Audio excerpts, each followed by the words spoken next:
It's time for Positively Kansas. Coming up, some of America's big celebrities have come to Kansas to stay. You can visit them anytime from 6 feet away. Jim Grayway investigates why so many stars have chosen the Sunflower State as their final resting place. Also, prepare to be amazed by some of this art being created in Hutchinson. And the artists? Well, they're pretty amazing too. Anthony Powell brings us this inspiring story. And you'll discover a bit of quirky history this Kansas man has preserved and is sharing with the world. I'll bet it's something you've never even really thought about. I'm Sierra Scott. Those are just a few of the stories coming your way. Get ready for a half hour of information and inspiration. Positively Kansas starts right now.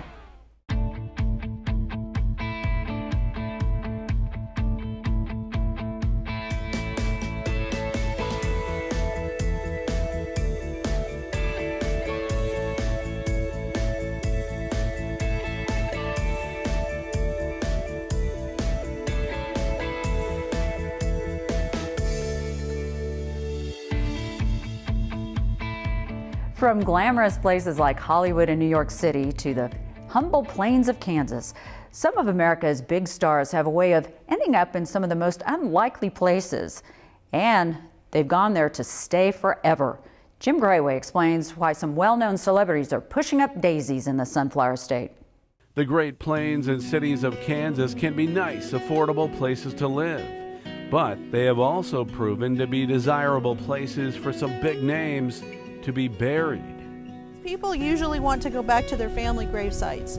Now, they may be from Hollywood, but they may be from little tiny town, Kansas. Among the celebrities who have returned to Kansas for good is actor Max Showalter.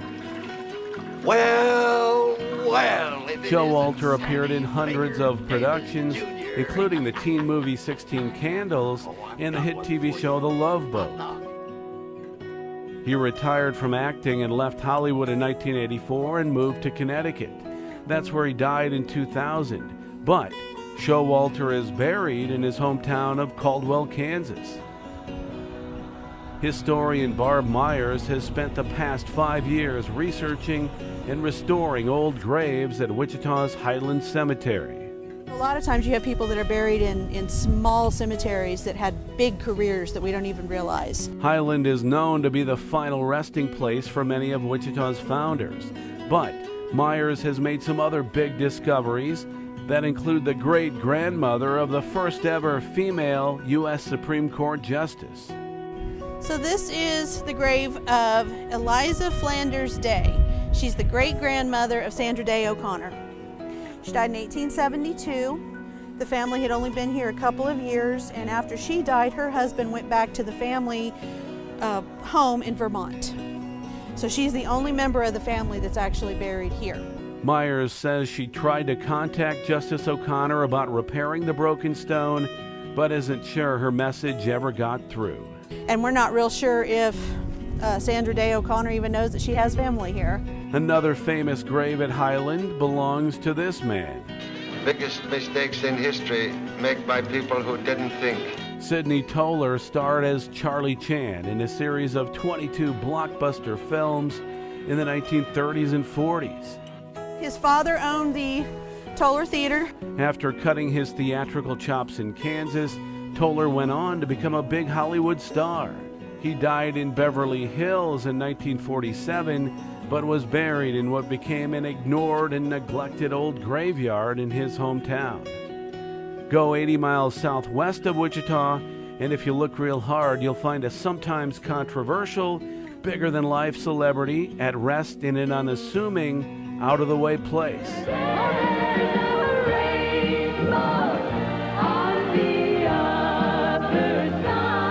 Evangelist and pop culture icon Tammy Faye Baker Messner's second husband was Wichita area church designer Roe Messner. He grew up in the Harper County town of Waldron, and Tammy Faye had reportedly loved the setting of the Messner family plot there. So, that's where her ashes were buried following her death in 2007.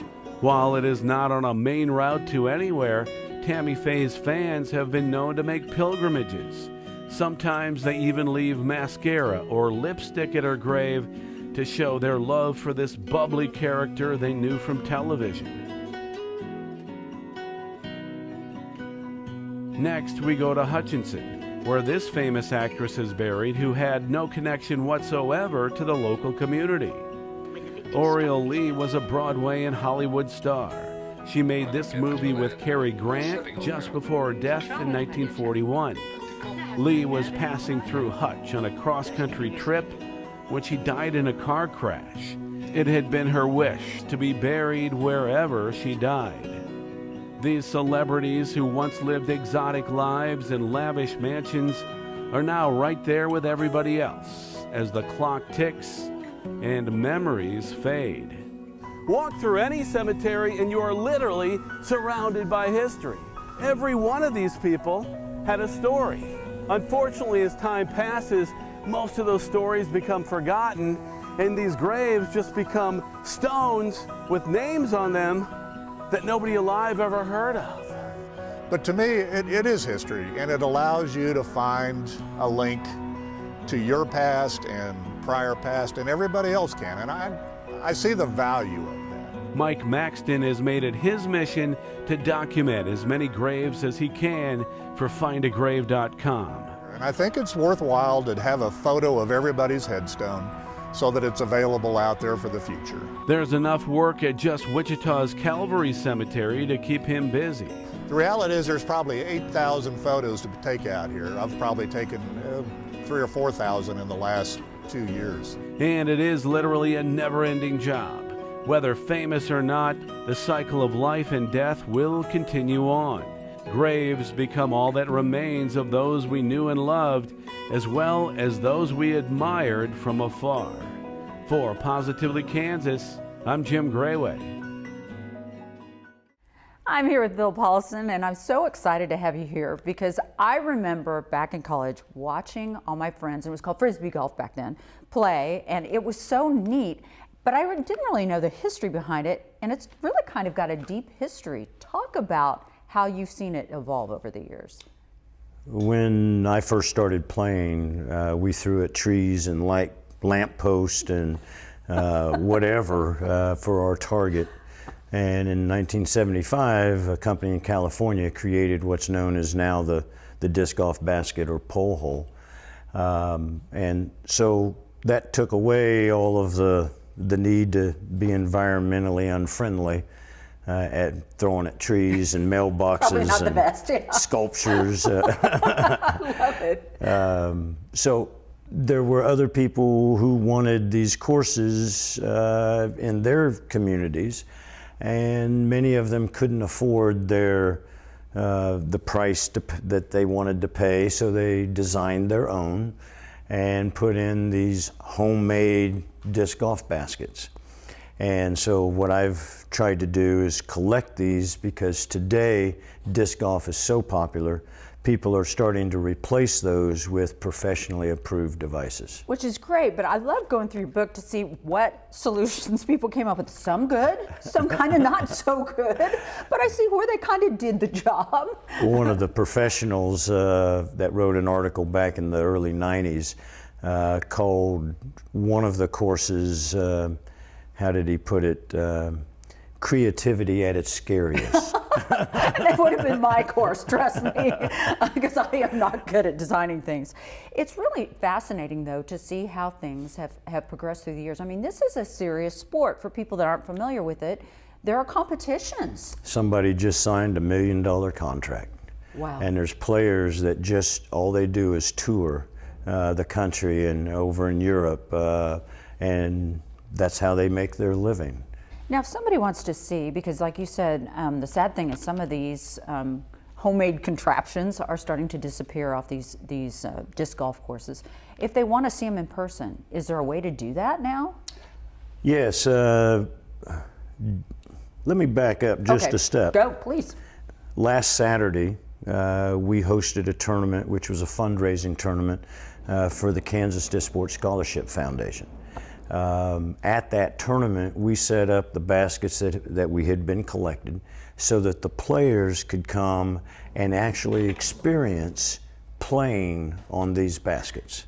On Tuesday, after the event, the baskets were all loaded up, taken off the course, and taken to the Lyon County History Center in downtown Emporia, where they will be on display for this glass-blown open tournament of 1,600 plus people, as well as the Junior National or World Championships in July. So in addition to the baskets that are portrayed in this book and talked about, there are also other artifacts in this display as well, with posters from the 70s and 80s and t-shirt quilts made out of old disc golf related or themed shirts. And so there's more than just the baskets to see, but the baskets are certainly a highlight. So if we want to get a hold of your book, how do we do that? It'll be at the museum. They have copies there that they're selling. It's $10. And what that is the guidebook and the story of how these baskets were found. And you know, one came from a recycle center. I'd tried to get one for a couple years and couldn't because there weren't any. And somebody actually brought one into the recycle center, and somebody recognized it for what it was, gave me a call and said, "Do you want it?" Even though it was only half there. I had a picture that I could recreate the other half with. That's so cool. I love it. Well, thank you for preserving this history. I really think it's neat that people have the opportunity to see it. Oh, definitely. And thank you for coming in and speaking. Thank you.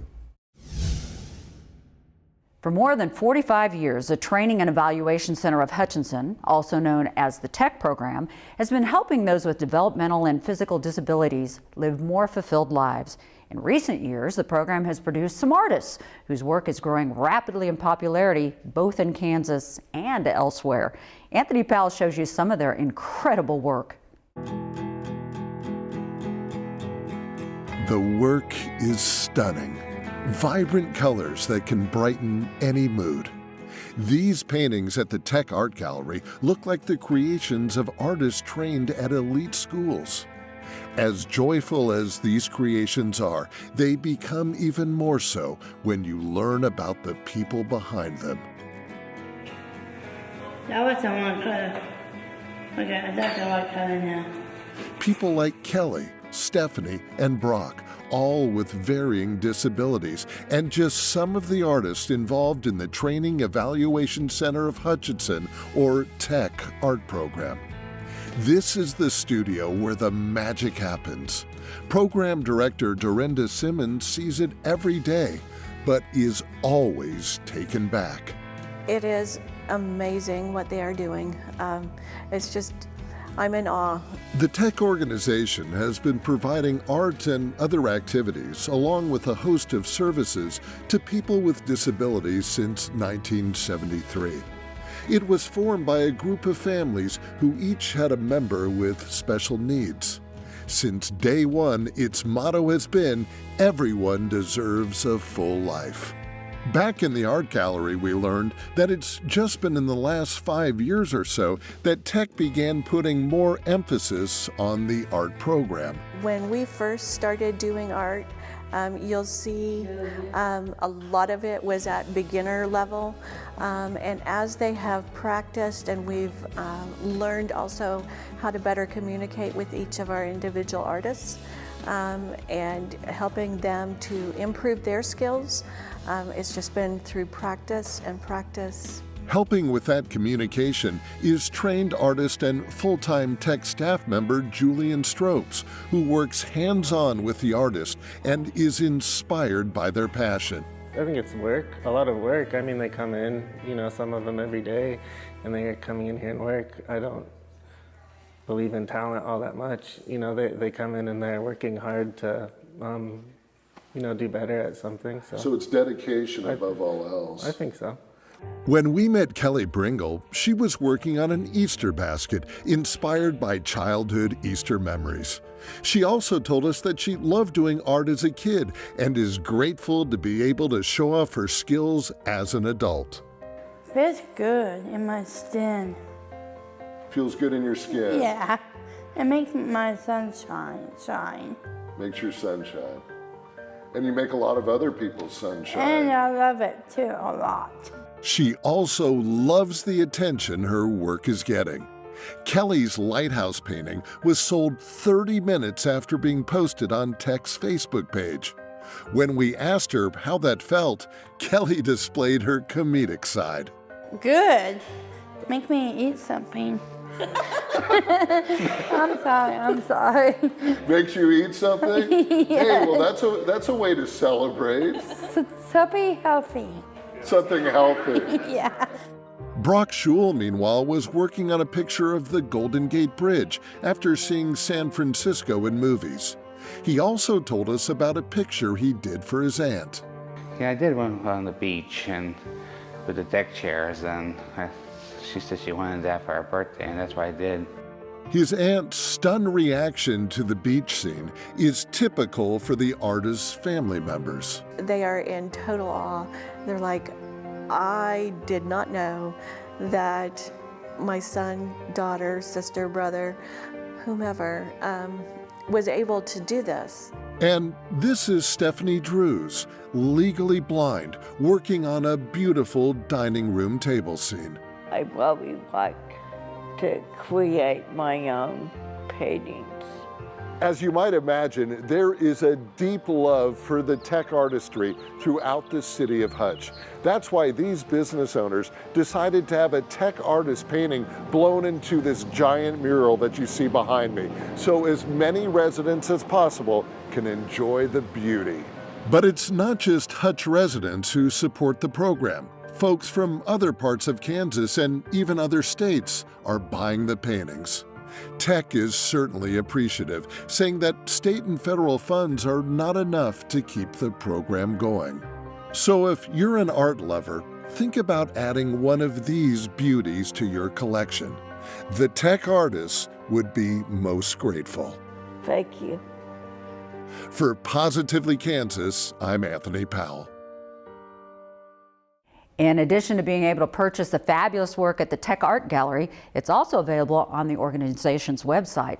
The artists keep 80% of the sale, which, among other things, helps them gain more independence. Now to an encore presentation and then an update. A while back, Jim Grayway brought us this story of a Kansas man who's created his own hilarious imaginary little world.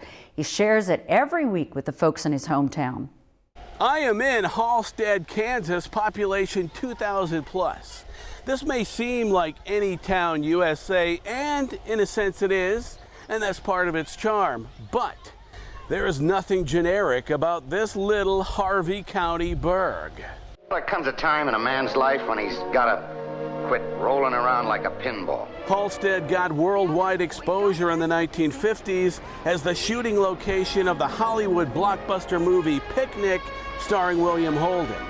And now Halstead continues to stand out from the crowd thanks to its community-minded newspaper and this man. By day, Christian Clofer works as a mild-mannered maintenance technician for the Halstead School District. That's how he pays the bills. But there is a whole other side to this guy. I'm sort of a comedian, artist.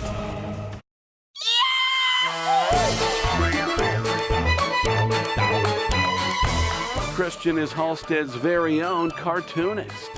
His weekly comic strip in the Harvey County Independent has been entertaining local readers for 5 years. I hope that I can give people a distraction from maybe things that are going on in the world or their own life. The Independent recently published Christian's 200th strip. They're two blobs and one goes to the other. I caught a talking sea bass. And the other's like, really? Yeah, he was this big. And then off camera, you know, there's the voice bubble that says, I was not. The comic strip is called Eating Crow, and it features funny, silly puns, stuff on the top of my head. And the characters are... And they're little blobs, you know, two-eyed little alien creatures and robots. Sometimes it may be a planet and a moon. So I was like, totally. And then Charlene was like, no way. And I was like, oh no you didn't. Will you look at me while I'm talking? I can't help it. I rotate. The characters start to almost have a life of their own. You'll also see crows from time to time, but the strip really isn't for the birds. There has been some family members and relatives that I no longer live near that said, you'll never get it published, you'll never amount to anything, you draw like a child. And that's also part of where the term eating crow comes from. They're eating crow, so to speak. And Christian's success with the strip is made more impressive by the fact that for the past 20 years, he has suffered from severe and debilitating migraine headaches. It's constant, 24/7. Blackouts, lost my vision, they can't figure out what the problem is. The migraines also make his hands tremble, making drawing a challenge. But he perseveres and gets it done. The readers of The Independent need their weekly fix of the Eating Crow comic strip. So, Christian is here at the Halstead Public Library creating the next one. Harvey County Independent editor Jared Jansen is looking forward to it. He says it's a great feature that sets his paper apart from the rest. You might see a political cartoon or something like that, but to have an actual comic strip that is drawn by one of your local residents appear in your newspaper every week, week after week, for getting close to 5 years, that's something that I think is not very common. Hello, ladies and gentlemen. I have been told I do a rather decent Julia Child's accent, yeah. Christian has also branched out into YouTube videos as another way to share his humor. But right now, this is his real bread and butter, and he has a captive audience every week, in perhaps the only small-town Kansas newspaper with its own comic strip. In Halstead, I'm Jim Grayway for Positively Kansas. Christian is no longer working at the school district, so he's currently looking for another full-time job. But the good news is, since we first aired that story, a book has been published of his comic strips. You can find Eating Crow, 5 Years of Comics on Amazon. It's inexpensive and is sure to give you a lot of laughs. Buzzards, or turkey vultures, are an important part of nature's cleanup crews. In this week's Kansas Wild Edge report, Mike Blair follows a nest of young buzzards hidden away in a remote barn as they grow and learn to fly.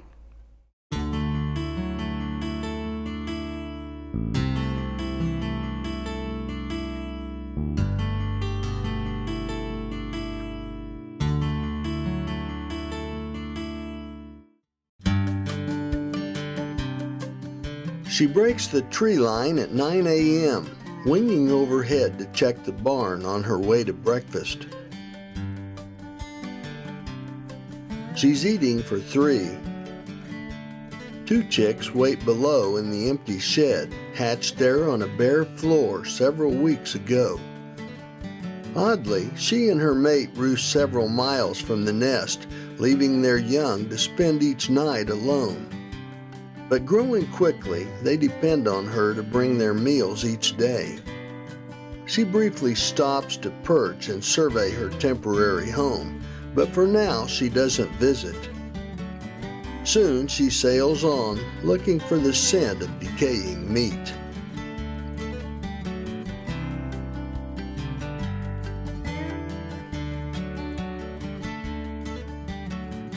She's a turkey vulture, a bird that gets little respect, though vital in nature's scheme. Vultures seek the dead and decomposing, searching with wondrous gifts of sight and smell.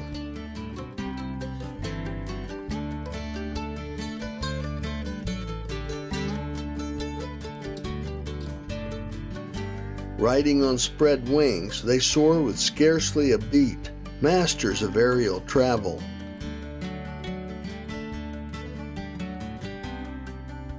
When kill is found, they alight to fill their crops with ghastly fare repellent to nearly all other living things. This quickly removes sources of potential disease.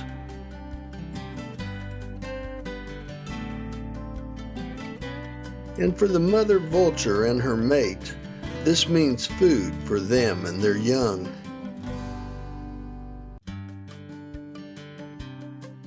Back at the nest, the young are impatient. Still covered in thick, white down, they are weeks away from independence. The enclosed barn offers a measure of protection from predators, and they huddle together to sleep through each night.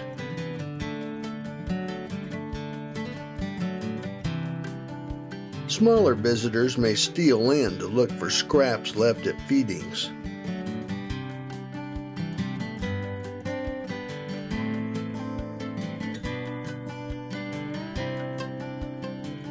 After sunrise, the young buzzards wait for hours, passing the time by strengthening young wings.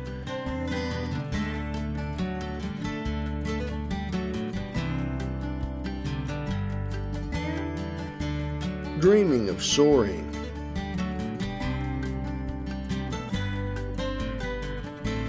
Idly playing.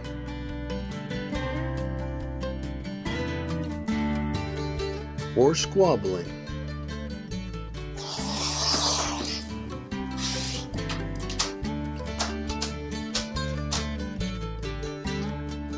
Mom and Dad, crops full of food, are on the way.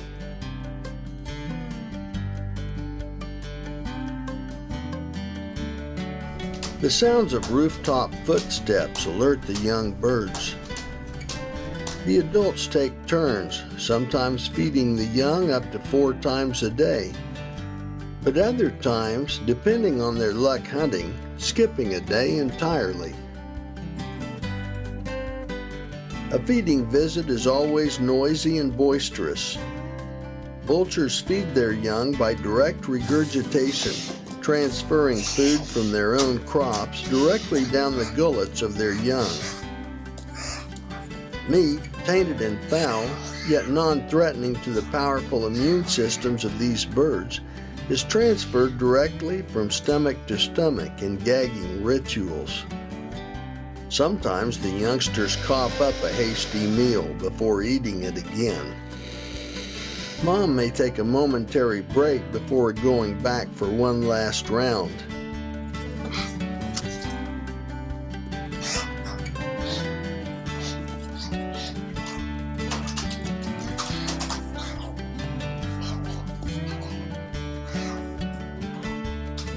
Once she has expelled all of her food, she's ready to soar again in search of her own daily rations, leaving the youngsters to another long wait for a sound of footsteps on the roof and food that only a buzzard could like. I'm Mike Blair for Positively Kansas. That's a wrap for this week. If you have a story idea, we'd love to hear it. PositivelyKansas@kpts.org is the address. We're glad you joined us. Until next time, I'm Sierra Scott. See you later.